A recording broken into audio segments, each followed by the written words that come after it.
एक जंगल में पक्षियों को भोजन की बिल्कुल भी कमी नहीं होती थी क्योंकि उस जंगल की जमीन बहुत ज्यादा अच्छी थी। वहाँ पर हर तरह की फसलें निकलती थी। भोजन को ढूंढने में किसी पक्षी को बिल्कुल भी दिक्कत नहीं होती थी क्योंकि उस जंगल में बहुत सारा भोजन था। जिस पक्षी को जो भी भोजन चाहिए होता था वो जाकर ले लेता था। उसी जंगल में एक कौवा रहता था। वो कौवा रोज रोज ये भोजन खाकर बोर हो गया था और उसको अब इस भोजन के अंदर स्वाद नजर नहीं आता था। अरे मैं तो रोज रोज ये भोजन खा खा कर थक चुका हूँ। अरे कब तक मैं ये भोजन खाऊं? इसमें तो बिल्कुल भी स्वाद नहीं है। ये भोजन बेकार है, बेकार। मुझे तो ऐसा भोजन खाना है जिसमें बहुत ज्यादा स्वाद हो और जिसे खाने के बाद मजा ही आ जाए। चलो मैं एक काम करता हूँ, मैं पूरे जंगल में ढूंढता हूँ, क्या पता मुझे कुछ अच्छा भोजन मिल जाए और जिसे खाकर मुझे खूब सारा मजा आ जाए। फिर ये कहकर वो कौवा कुछ स्वादिष्ट भोजन की तलाश में निकल जाता है। वो कौवा जगह जगह ढूंढ रहा होता है परंतु उसे कहीं भी स्वादिष्ट भोजन नजर नहीं आ रहा होता है। अरे यहाँ तो सब वही बेकार भोजन है। लगता है इस जंगल में घास फूस खाने के अलावा और कुछ भी नहीं है। अभी वो कौवा उड़ ही रहा होता है कि उसकी नजर जमीन पर पड़े एक पक्षी की मांस पर पड़ती है जो कि चील ने छोड़ा हुआ होता है। फिर वो कौवा फौरन वहां आकर बैठ जाता है जहां पर वो मांस पड़ा होता है। अरे ये पक्षी का मांस लगता है किसी चील ने यहाँ गिरा दिया है। मुझे तो कोई भोजन नहीं मिल रहा है। चलो मैं इसे ही चक्कर देख लेता हूँ। फिर ये कहकर वो कौवा उस पक्षी के मांस को खाने लगता है। अरे ये क्या चीज है? ये तो बहुत ही स्वादिष्ट है। मैंने अपनी पूरी जिंदगी में इतनी स्वादिष्ट चीज नहीं खाई। ये इतना स्वादिष्ट है तभी तो चील इसे खा खा कर इतनी मोटी और इतनी तगड़ी हो गई है और हमारा तो उससे कोई मुकाबला ही नहीं है। अरे मैं एक काम करता हूँ, मैं इस पक्षी के मांस को अपने घर पर ले जाता हूँ और घर पर ले जाकर मैं इस मांस को मजे मजे से खाऊंगा। फिर वो कौवा उस पक्षी के मांस को लेकर अपने घर आ जाता है। अरे चलो अब मैं इस पक्षी के मांस को मजे से खाता हूँ। यहाँ तो मुझे देखने वाला भी कोई भी नहीं है। फिर वो कौवा खूब मजे से उस पक्षी के मांस को खाने लगता है। कौवे को उस पक्षी का मांस इतना ज्यादा पसंद आता है कि थोड़ी ही देर में कौवा उस पक्षी के पूरे मांस को खा लेता है।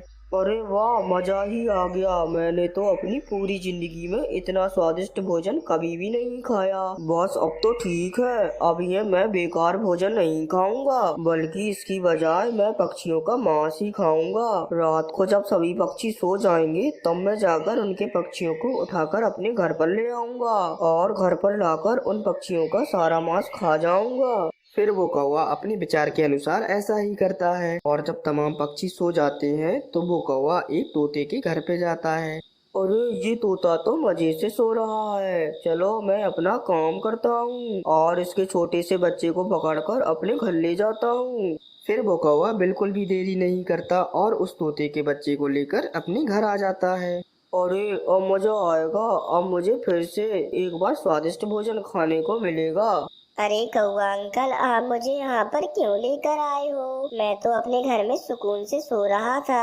अरे बेटा, तुम्हें अभी थोड़ी देर में पता चल जाएगा, तुम बस थोड़ा इंतजार कर लो। फिर वो कौवा उस तोते के बच्चे को मार देता है और उसे उसी वक्त खाने लगता है। अम गम गम गम गम, आहा स्वादिष्ट भोजन कितने मजे का है। आहा मजा आ गया। फिर देखते ही देखते वो कौवा उस तोते के बच्चे को पूरा खा जाता है। अरे वाह, स्वाद ही आ गया। कितना मजा है इन पक्षियों के मांस में। अब मैं रोज ऐसा ही करूंगा। मैं रोज कोई ना कोई पक्षी को पकड़ कर लाऊंगा और उसे खा जाऊंगा। फिर क्या था, सुबह हो जाती है और तोता अपने बच्चे को अपने घोंसले में ना देखकर बहुत ज्यादा चिंतित हो जाता है।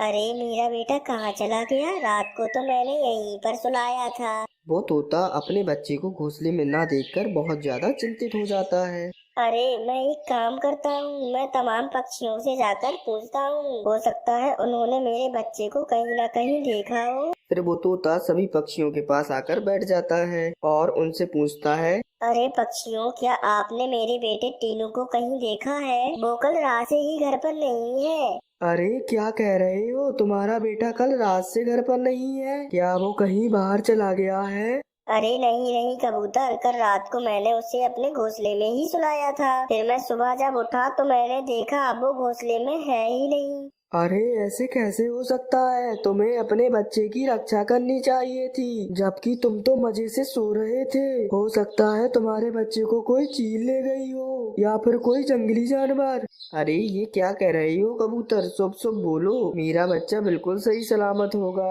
अरे हाँ कबूतर भाई, आप ऐसा मत कहिए। अरे हाँ, मैं अपने बच्चे को पूरे जंगल में ढूंढूंगा, फिर वो मुझे कहीं ना कहीं जरूर मिल जाएगा। फिर वो तोता अपने बच्चे को पूरे जंगल में ढूंढने लगता है, पर उसे वो बच्चा कहीं पर भी नहीं मिलता। आखिर में थककर और उदास होकर वो तोता अपने घोंसले में आकर बैठ जाता है। एक बार फिर से रात हो जाती है और कौवा अपने शिकार के इंतजार में ही बैठा हुआ होता है। अरे हो गई रात, अब देखो मैं किसी पक्षी के घर पर जाऊंगा और उसके बच्चे को उठाकर अपने घर पर ले आऊंगा। फिर कौवा ऐसा ही करता है और अब की बार उस कबूतर के घर पर जाता है और कबूतर उस समय सो रहा होता है। अरे देखो कबूतर तो सो रहा है, यही अच्छा मौका है, चलो मैं इसके बच्चे को उठाकर अपने घर पर ले जाता हूँ और फिर इसे खा जाऊंगा। फिर कौवा बिना देरी करे उस कबूतर के बच्चे को उठाकर अपने घर पर ले जाने लगता है। तभी उस रात को एक उल्लू जाग रहा होता है और वह उस कौवे को देख लेता है कि वह एक कबूतर के बच्चे को ले जा रहा है। अरे ये क्या है? ये कौवा इस कबूतर के बच्चे को कहाँ पर ले जा रहा है? अरे मुझे तो लगता था रातों को सिर्फ हम ही जागते हैं, परंतु ये कौवा भी रात को जाग रहा है। ऊपर से ये कबूतर के बच्चे को कहीं पर लेकर जा रहा है। फिर कौवा उस कबूतर के बच्चे को अपने घर पर ले जाता है। अरे एक बार फिर से स्वादिष्ट भोजन खाने के लिए तैयार हो जाओ कौवे, अब तुम्हें बड़ा मजा आने वाला है। अरे कौवे अंकल, आप मुझे यहाँ पर क्यों लेकर आए हो? आपने तो मेरी सारी नींद ही खराब कर दी। अरे कोई चिंता की बात नहीं है बेटे, अब तो तुम्हें पूरी जिंदगी ही सोना है। फिर वो कौवा उस कबूतर के बच्चे को भी मार देता है और उसका मांस भी खाने लगता है। आम नम नम नम, कितना मजेदार मांस है तुम्हारा, खाकर तो मजा ही आ गया। फिर देखते ही देखते वो कौवा उस कबूतर के बच्चे का पूरा मांस खा जाता है।